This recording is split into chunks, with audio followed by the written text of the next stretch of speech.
Hey guys, today I would like to talk about accessibility as a freelance business. I think digital accessibility is an exciting field for freelancers, but you should consider some things. At least it is okay to earn money with accessibility because some guys say, okay, accessibility is benefit. But I think it's okay to earn money with your job as long as you do the right things. That means that you don't sell overlays, for example, or other useless stuff, and as long as you give advice as good as possible as you can.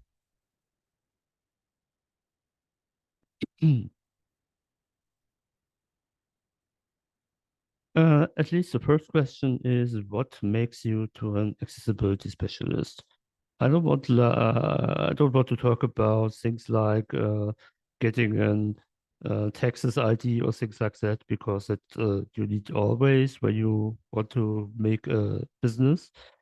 And we will only want to talk about accessibility stuff today.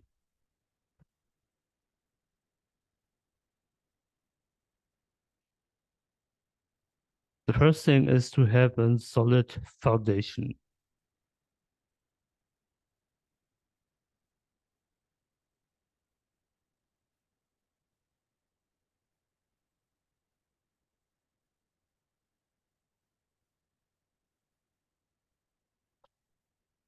First of all, it's clear that you can start, of course, you can start in fresh out of the college or with a high school degree in freelancing, but it will be difficult. Uh, of course, when you have to pay for a family or for a house or something like that, if you have duties of that kind, perhaps you should think again about going um, going in freelancing, or perhaps you should start with a job.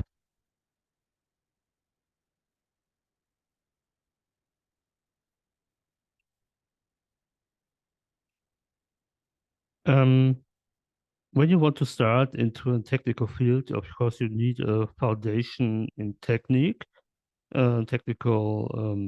things. You can, for example, study uh, technology-based uh, studies. You can make technology-based studies, but it is not necessary to work in an accessibility field.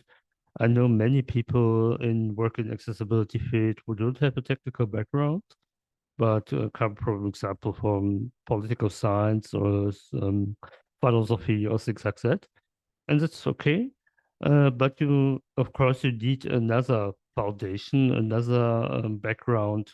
You have to learn for yourself the things which are important to work in this area.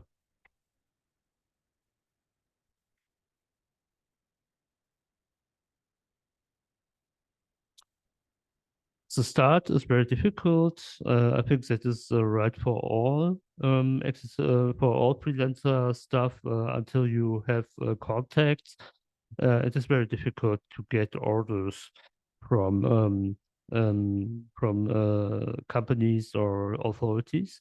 It's very difficult and it can take a long time.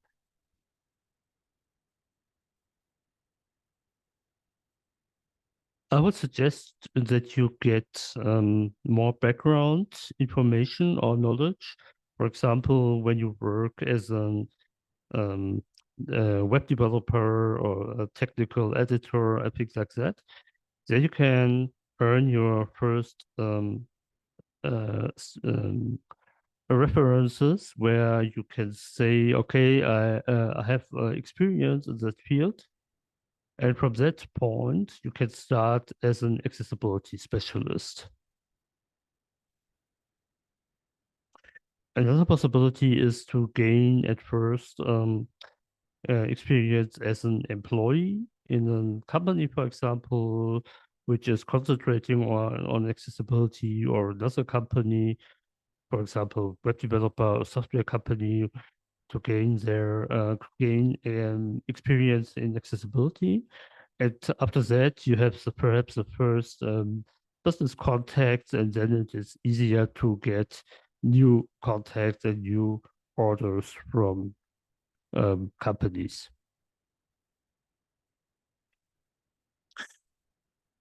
Experience is also important because there's a big difference between the theory and the practice. In the theory, it is very easy to make everything accessible because you can do it from the start point. But in fact, in the reality, you always have products which are ready, software or websites which are ready and which have to be made accessible after the code is already finished. And that's a huge difference. And another thing is the cooperation with developers, designers, and product owners and other people that can be very difficult in the practical field. In the theory, it's very easy. You tell them what they should do, and they do it. But in practice, that doesn't work like that.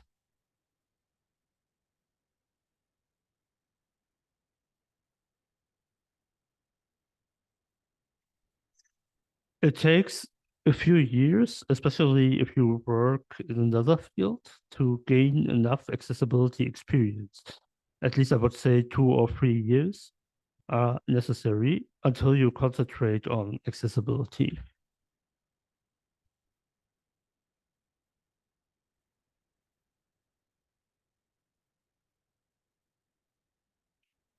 Another thing which is important is networking.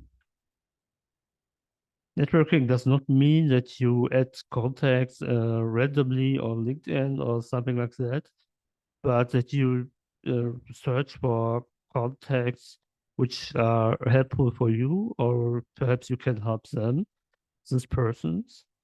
And it's not enough to have any online contacts or contact other accessibility people. Of course, it is nice to exchange with accessibility professionals on LinkedIn or elsewhere. But in most cases, the LinkedIn contacts won't give you an order because they are themselves fighting for themselves. And I think it's more important to get local contacts. For example, visit local startup events or other digital based events which are um, based on digital technologies, for example, to get local contacts. I think it's in bigger cities that is very easy. And there you can get really valuable contacts and perhaps the first customers for your business.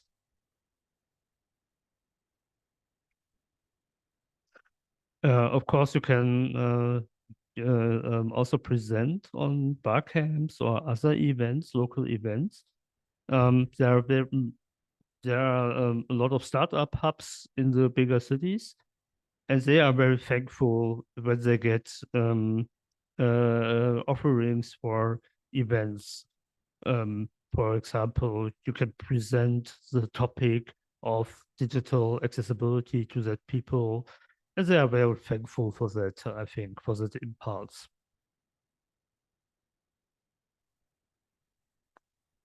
Other things are blogs or websites in other articles you wrote. Of course, you won't come into the accessibility professional area because there are a lot of people, especially the English speaking landscape. There are a lot of people who write sophisticated articles, and there it is very difficult. But in your own bubble, I would say, you can also write articles which are not so complex. I also have to say the more complex articles are not so interesting for the wider or audience.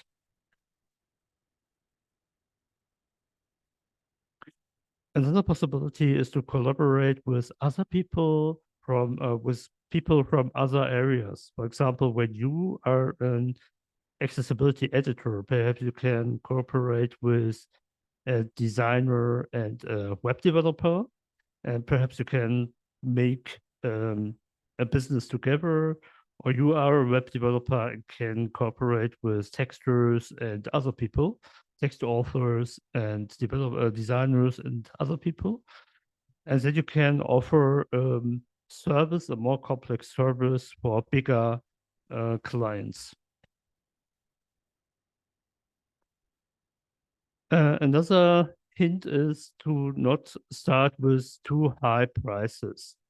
I think there are in every country or region you will find tables which wedges or prices are appropriate, and they have to you have to look. It should be clear that you, as a newbie, should not start with what I don't know, $1,000 per day or something like that. But you should not be also not be to be. It is an error to be too expensive, but it's also an error to be too cheap because clients won't take you serious when you are too cheap.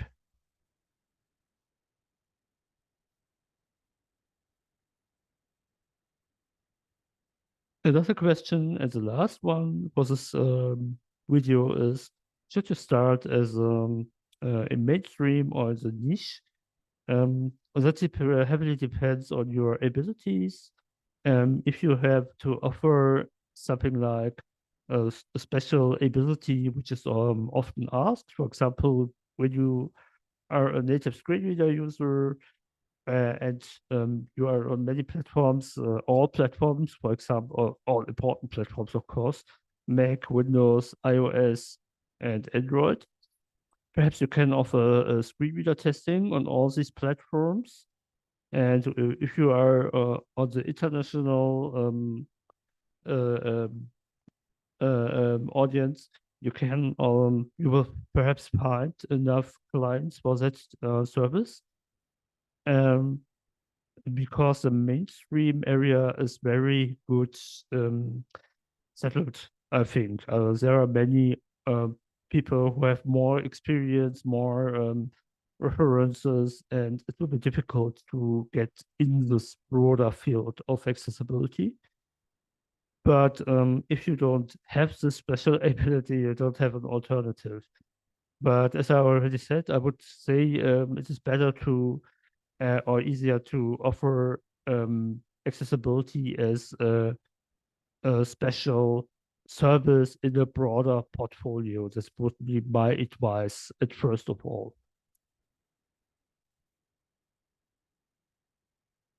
So that was it for the time. I hope you liked the video and it would be great to when you subscribe to the channel. Goodbye.